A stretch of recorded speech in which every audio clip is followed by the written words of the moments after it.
Mana mashlarni yodlaysan jonim bola. Shularni bolajonlarimiz yodlab olishadi.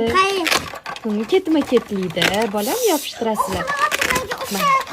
Mani qizim rus sinfda o'qiydi, lekin o'zbekcha harflarni ham biladi, o'qishni biladi. Bu daraxt. Odam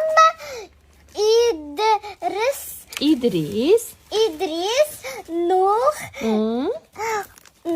Hud,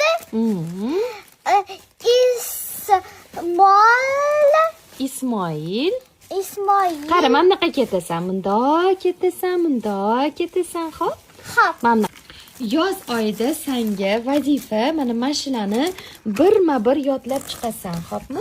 Haj amallari, bu yerda tahorat qilish, ketma-ketligi, tushundingmi qizim? Tahorat qilishni bilasan-ku, yana ham mukammal qilib, tahorat qilish, ketma-ketligi, tushundingmi qizim? Tahorat qilishni bilasan-ku, yana ham mukammal qilib o'rganasan. Ana.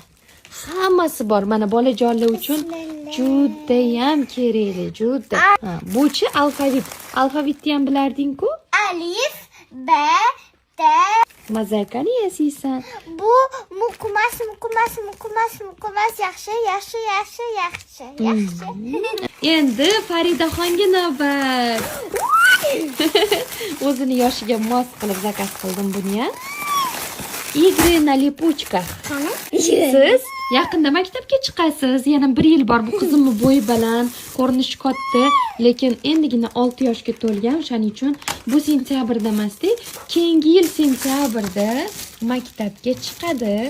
Полный harflarni biladi, lekin yana ham mukammal bo'lish uchun mana shunaqa игровой Plastilin. Qara, предлоги, местоимения, hammasini bu yerda rus tilidan полный anaqalarni ham, grammatikalari ham bor. Ассоциации, противоположности.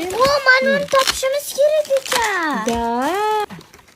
Hamma narsa bor bu yerda. Hammasi. Mazza qilib yozni o'tkazasizlar kitob bilan soz.